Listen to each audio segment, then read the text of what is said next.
What's going on, guys? This is Ryan with the RK Outpost, and I didn't think I'd be making another Neil Druckmann video today until he went out on Twitter and spoke about how much he and Naughty Dog love and respect the fans of The Last of Us. And that was just so laughable to me, because looking at Neil Druckmann's history, we know that he only loves and respects you if you think the right way, at least in his mind. And we know that even then, he will lie and manipulate you as much as he can in order to sell you this game. So we're going to talk about that. We're also going to talk about an interaction I had today on Twitter with someone who's a big fan of The Last of Us Part 2 and why I feel like it's so important that everyone's able to say exactly how they feel, which is something Neil Druckmann and Naughty Dog don't want, as evidenced by how they tried to strike down videos using false copyright claims. Now, before we get into it, I will just say we are going to talk about some spoilers for The Last of Us Part 2. If you don't want to be spoiled, I would turn away now. But it starts right here with this tweet. Neil Druckmann: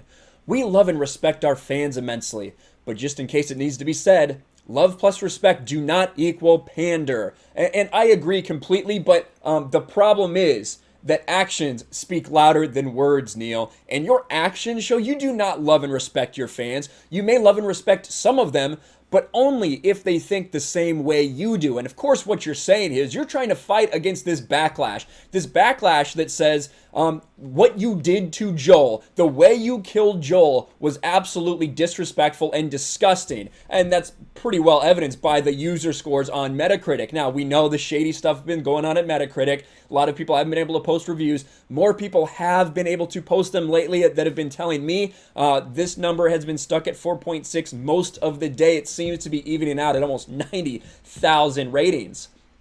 But just to bring it back to this love and respect, look at what Neil Druckmann said after these leaks got out. Look at what he said to his fans. This is Neil Druckmann's Instagram, his story. He posts this quote from Kurt Cobain. "At this point, I have a request for our fans. If any of you in any way hate homosexuals, people of a different color, or women, please do us one favor. Leave us the F alone. Don't come to our shows and don't buy our records." Neil Druckmann posted that after the leaks for The Last of Us Part 2 came out. Now, once again, trying to set this false narrative that so many in the media also try to perpetuate as well, that the only reason people don't like this game is because you have to play as a woman, or because the sexuality of the characters, which obviously there's so much more problems than just those things. Some people do have a problem with those things, and if you have a problem with that, then that's fine. That's your right as a consumer to have a problem with the decisions they have made. But way more people have a problem with the story and what they chose to do, and at how the entire thing was marketed, and how Naughty Dog lied to us all along. So for someone who posted this to their fans, this does not equate. You do not love and respect your fans. You only love and respect them if they think the same way you do. And that doesn't just go towards fans. That actually just goes to people who work with you as well, people who work at Naughty Dog. Because, of course, we have this story here from Uncharted 4. Naughty Dog VP and The Last of Us Part 2 director Neil Druckmann previously fired a sexist focus tester. Now, this is abounding in the comics article that goes over this in detail. I wanted to go to the source document, which was deleted. This interview was no longer available, so I had to use the archived version. Thank you for Internet Archive. Now, this is the question asked, and this is how Neil Druckmann chooses to answer it.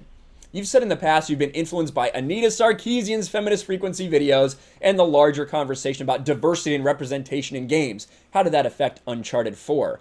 Now, he goes on an answer here. At the end of it is where you can really see that these people live in this bubble, that if you don't agree with them, you're just wrong completely. No one's allowed to have another opinion. You're just wrong.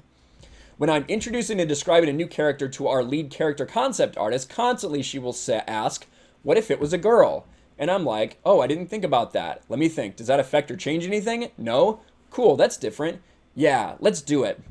Just imagine if anyone was saying that about a man. Can we just make this a man instead? I'm sure that would go over really well.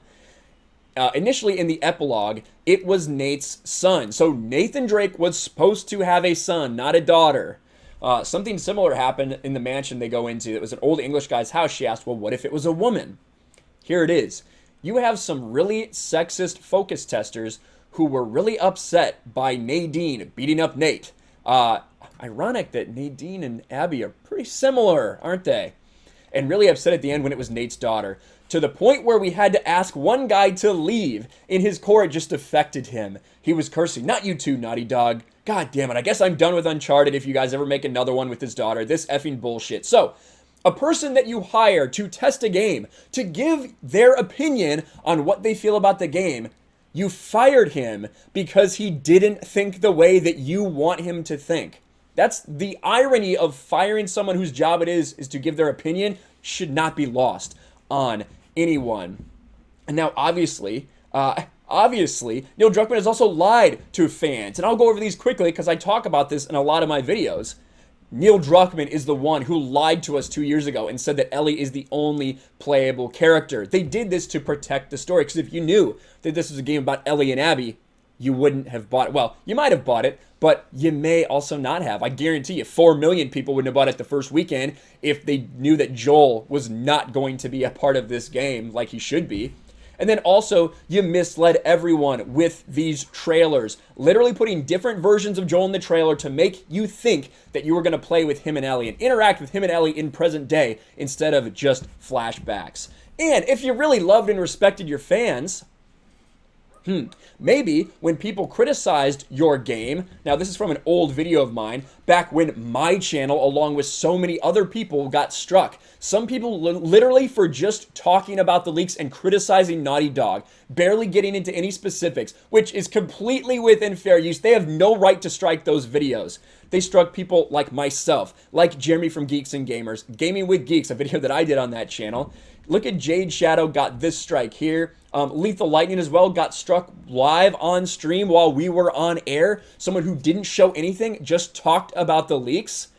Yeah, you really love and respect those fans by issuing false DMCAs, which after we went through the appeal process all got cleared up because they had no right to strike our videos. And if you really loved and respected your fans, don't you think you would let their opinions be heard, Neil Druckmann, Naughty Dog? Because every one of these Last of Us 2 videos, the like-dislike ratios turned off, comments turned off. Now, if you want to try to say, well, we turned the comments off so people would avoid spoilers, that is a legitimate excuse. Now, let's be clear. If these leaks had gotten out there and people loved what they saw, they'd allow comments. That wouldn't be any problem because it would hype the game up even more. But since people didn't like them, you hid the comments. And you wouldn't even allow the like-dislike ratio. This video, this video, this video, this video, this video, all of these Last of Us videos, you can't see the like-dislike ratio because you knew that you would get ratio and you didn't want people to see. That's how much you love and respect your fans, isn't it, Neil Druckmann? It's just ridiculous that that he would put out something like that, so we had to talk about it. And I wanted to talk about one more thing. So we're going to look at this interaction I had on Twitter today. Now, this is Rory Lucas, and I'm going to say, if you don't watch the rest of the video, don't give him any crap or anything like that. Rory Lucas was in a discussion earlier, and he tagged me into it. Rory is a YouTuber. He's a Twitch streamer. I am actually going to put the link to his YouTube channel in the pinned comment below, along with the F Naughty Dog merch. Just go give him some support, right? Don't go hate him or anything like that. I'm gonna explain here. Rory Lucas says that dude at Kinel Ryan, my handle, who's making fuck Naughty Dog t-shirts definitely comes to mind. Hope he sees this asshole. I did see it. He's fueling the hate and then trying to profit off it. Dude has some of the most generic and shit hot takes about the game too. Well, like I said, I obviously saw it. I said, these shirts have been around for 2 months, you effing loser. But yeah, buy my shirts, bitch. Right? I come back pretty hot. That's what people do. That's what people do when they're passionate about stuff. They argue. I have no hate at all towards Rory. And you'll see later in the conversation, right? He finds out a little bit more about my perspective and how my videos were false copyright struck so long, that these shirts had been around for 2 months, right?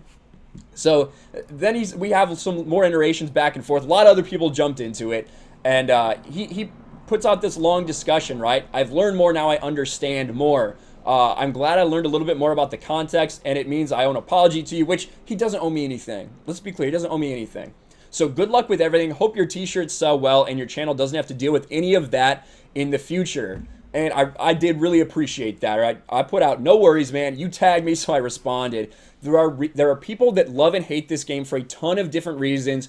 YouTube is a place where people should be able to make content talking about how they feel, and people can all decide who/what they like to watch, right? So he is someone who really liked The Last of Us Part 2, and there's nothing wrong with that. There are tons of people out there that do like this game. I don't quite understand, why people would like this game if they were fans of the first game. That doesn't really make any sense to me, but people have different opinions about everything, right? So go check him out. Smash the like button on his Last of Us 2 video, guys. Show him some support, even if you don't agree with him. Because I thought that was a really cool interaction to have with someone. We both came in hot, and we both came out understand a little bit more at the end. When people are passionate about things, they argue. That's how it's been since the beginning of time. The internet doesn't have anything to do with that. These toxic fandoms, I hear that all the time. Toxic fandoms for being loud or yelling or arguing. People argue about things, whether we're talking about comic books, whether we're talking about Star Wars fandom, whether we're talking about video games.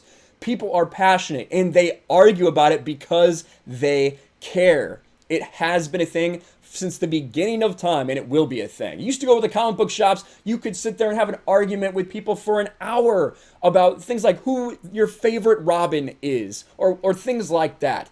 And it's cool because you're fans, right? We may be on completely opposite sides of this. I'm completely opposite opinion of Rory Lucas on his opinion of The Last of Us 2. But that's okay. So go check out his channel. Give him a subscribe if you want. Smash the like button on his Last of Us 2 video. Please, I implore you to do that. But let me know how you feel about Neil Druckmann's statements about loving and respecting fans. Because let's be real. They only love you if you feel the same way that they do. And they don't respect you enough to tell you what this game was about. They had to trick you so that you would buy it. Smash the like button on this video. Ring the bell for notifications. Share this video out there. And I will talk to you later. Thanks for watching, everyone, and a huge shout out to my patrons. I appreciate you guys so much. Want to follow me on Twitter or Instagram? Check out the description below. You'll find links to my P.O. box and my Patreon as well. And I'll talk to you guys later.